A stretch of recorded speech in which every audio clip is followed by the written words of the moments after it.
So you're hanging grass cloth, and if you're a professional, you know the problem with getting glue on the grass cloth. But if you're not, and you're a do-it-yourselfer, you'll probably do a good job on it until you make this fatal mistake. This grass cloth required that I overlap it and do a double cut. So the first thing I want to talk about is, when do you do a double cut with grass cloth?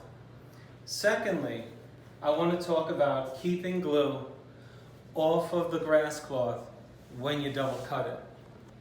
Let me first talk about keeping glue off of the grass cloth when you double cut it. Look what I have underneath my overlap. How did this brown paper get there? Well, let me show you a tool.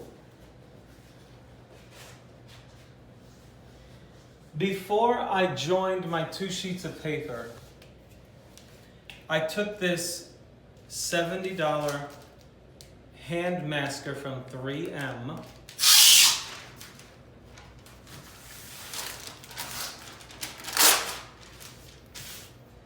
and I did this over here. The rest of the paper is gone because I did my double cut, and what remained of this part is gone with the piece that I cut off. But now I have my underlap. You see this? This has to come off. And what is it stained with? It's stained with glue. But it's being protected by this paper. When I put this paper on, this was attached to paper that protected this part. And so, it really looked like this. But when I double cut it, this part comes away. And now I'm left with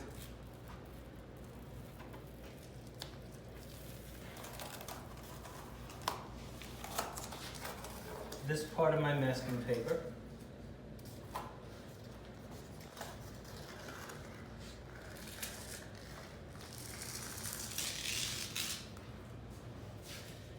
And my underlap. You see, the do-it-yourselfer will do a great job until he or she comes to this. Then you're going to take this and separate it from the good. And when I say quickly, I mean as quickly as you can. Pulling it that way, get it off the wall. If you go slow, this will fall down and hit your wall, giving you a stain, possibly. I want to tell you something else about grass cloth. The rule is you can't get it wet, right? But you know what you can get it? Damp. This is a damp, very clean cloth. Watch this. That's not a problem for grass cloth. Don't get paranoid. If this were a white, a green, or a mauve, if it were too damp, you'd see it. You got to make a judgment call. I suggest that you take a piece of your grass cloth. For anybody who hangs grass cloth, even a pro handling a color he or she has never handled before, take a piece of it off, 10 inches by 36. Test it with a damp cloth. You want to be able to know what your grass cloth can tolerate in an emergency. Very important. Secondly, when do you double cut grass cloth?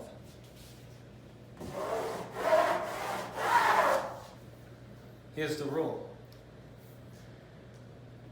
When your grass cloth is stiff, unlike this stuff is not stiff.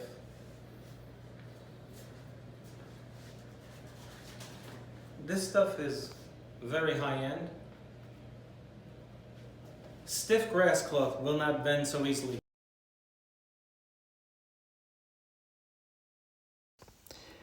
What I'm referring to in this part of the video may be misleading. Let me explain. I'm trying to discuss when to double cut grass cloth or when to butt the seams up against each other. There is a general rule. You see how flimsy it is there at the end? You see how loose it is? This stuff is extremely thin. It's a rare product as well. You couldn't butt those seams up against each other without spending lots of time. And in fact, they're stressed. The roll is so wide, it's 54 inches. You'd be hard-pressed to get all of that to lay down perfectly. So what I suggest is that you double cut it. You see in the video, I said when to double cut grass cloth. But I should have said when to double cut grass cloth on the factory edge, because I'm only referring to double cutting grass cloth when putting the seams together. Do you butt them together or do you overlap them and double cut them like I'm doing right there? You've seen in my other videos, especially recently, that going around corners presents a whole new consideration for mending your seams. In that consideration and in that application of the procedure of double cut, we have a completely different issue. And that is the issue that outside corners put on grass seams. So for clarification, to review, in this video I'm discussing when to double cut grass cloth or when to simply butt the seams together at the factory edge. That should clarify the considerations that are brought up in this video. You see that end there to the seam? Now that just mends perfectly up against the newly manufactured seam. This is a fine wall covering, the name of which I identified in a title just a bit earlier in the video. It's very nice stuff. I don't suggest that one cuts this around a window in the conventional way we cut wallpaper. You see those threads in this product? When you manufacture seams over a window, they become visible. There's a slight paneling effect. I don't agree with, or I don't suggest that we do the wallpaper around the window and bring it into the return toward the glass of the window. I think in that case, the best thing is to simply leave it at the wall and paint the embrasure, or the return as they call it. That is the piece of wall that goes from the outer wall into the window. The bend will be like this. It'll get wrinkled before it does this. If it's thin and flimsy, double cut it. If it's thick, there's no need to double cut it. You butt the seams together, and the directions in there will generally tell you what to do. But I would use that as a general rule. If this is 54-inch grass cloth, which it's unlikely you're ever going to see it on the market. It's unlikely. This is atypical. Okay? And so, just to review, if you're double cutting grass cloth, you want to use a hand masker. I suggest that you buy it. If you're going to spend the money to hang grass cloth all around a room, spend the $60 and get yourself a hand masker. That's my suggestion. If you don't, hang plastic, tape it down. You're going to need somebody else. Okay? And then, when you double cut grass cloth, if you have a very flimsy grass cloth, like this is so malleable, it bends very easily. You really can't butt the seams together. You'll know by the seams won't butt together. They'll be raised up. They won't meet together. Let me show you what I mean.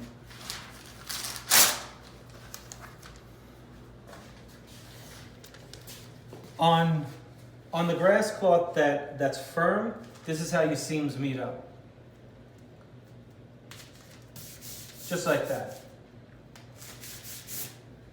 But on this stuff, this is how your seams meet up.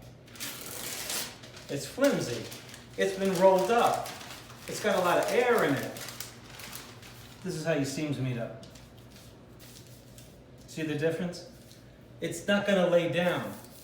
And in order to lay down, you wouldn't be able to do this. Okay?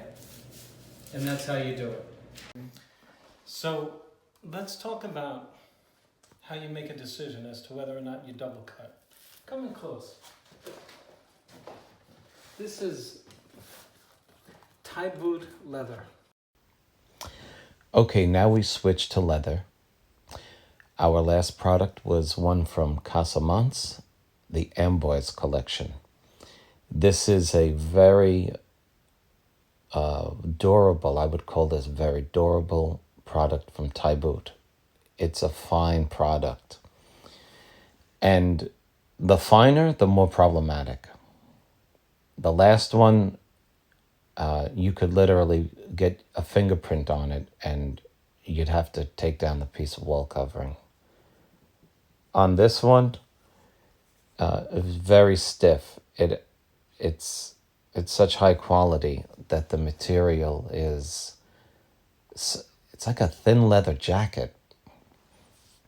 Okay, the issue brought up in the last video had to do with double cutting the factory edge. This is a 27-inch product right here. The last one was 54 inches. Usually a 54-inch product is going to be double cut at the at the factory edge. You're going to make your own seam. Here, I have to tell you, it's not necessarily the case. A 27-inch wide product is very manageable for the average sized human being. Just open up your arms as far as they go left to right, like you're hugging somebody, and you'll see that you barely have the capacity to hold a 54-inch product straight without it buckling in the center. That's what makes it impractical, those 54-inch products. But for manufacturing purposes, it's easier, it's more efficient for them to make a wider product, which also has the effect of giving the customer less seams. The wider the product, the less seams, right? So here, the issue is, does the product look better? Does the product look better if you do a factory cut and leave it? Or do you manufacture your own cut, removing the factory cut, thereby giving the customer the double cut? With grass cloth, typical grass cloth that's 36 inches wide, when you come around an outside corner, like the one you see right there, you would double cut that product when you come around after the outside corner. The stress on the corner will pull the seam with Grasscloth. Not with every wall covering, but with Grasscloth in particular, and this stuff right here. Absolutely. But here we're discussing double cutting the product for beauty, purely for beauty. Theoretically, you could do a butt joint on this product. It's a lot quicker. You get out of the job easier.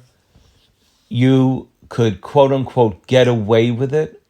I don't use that terminology. I'm using the terminology of tradesmen. This is how they speak.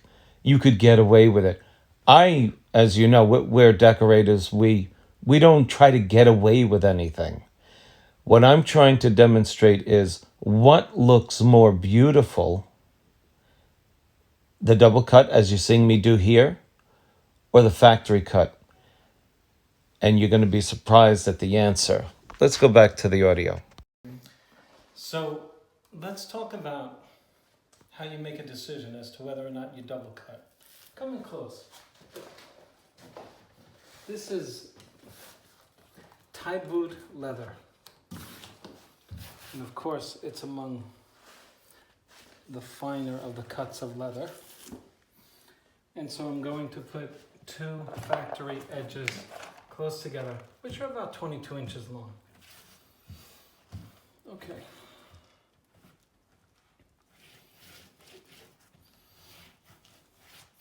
And I'm going to show you what I do. Just keep the camera there. And I'm going to show them what I do when I join that seam.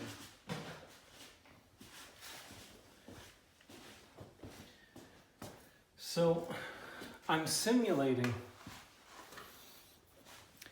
the seam according to the factory edge.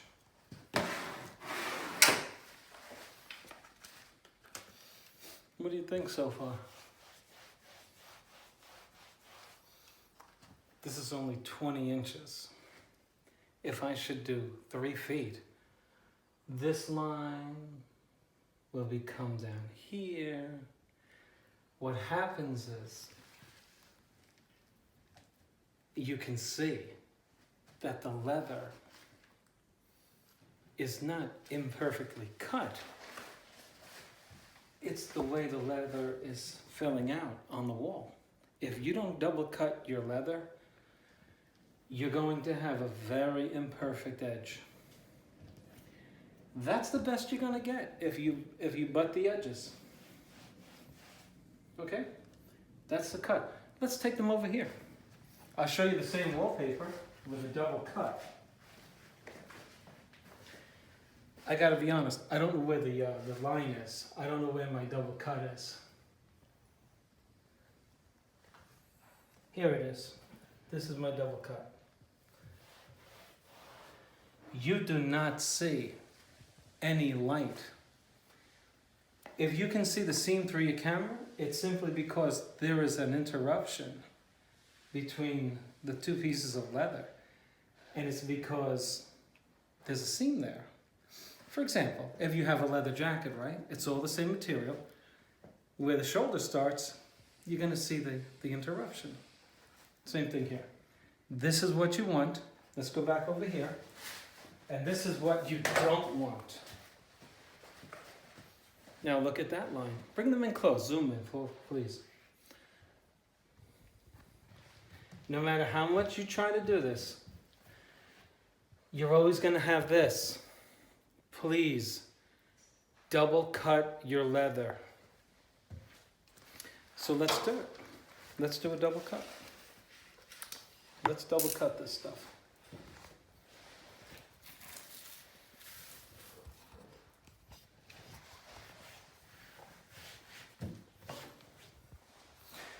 I'm overlapping it 2 1/4 inches.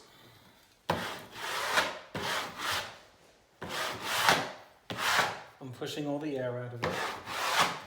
And now we'll come down with a double cut. Let's get a new blade on this thing.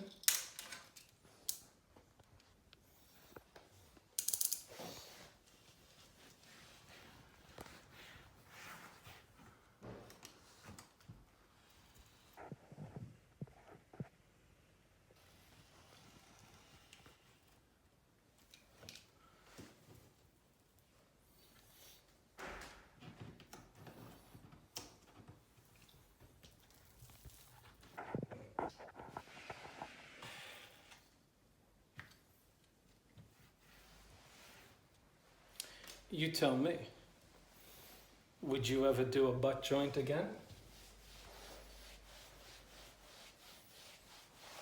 Let me cover it. Tell me where the seam is. You get the point. The point is you got to double cut. If you don't know how to do it, take your time. You'll learn. You'll learn how to do it. And when you get the right tool, the thinnest black metal blades, and you have a steady hand, you can't beat it, and you'll never go back to doing butt joints again when you don't have to. If you have any questions, if you like the video, please click on like, hit that subscribe button, and I'll see you on the next one. Tie boot leather, 27-inch. Double cut seams. If you have any questions about this installation, or a question about installing any type of wall covering, like this or another, leave a question. If you like this installation, please click on like, and please subscribe to our channel.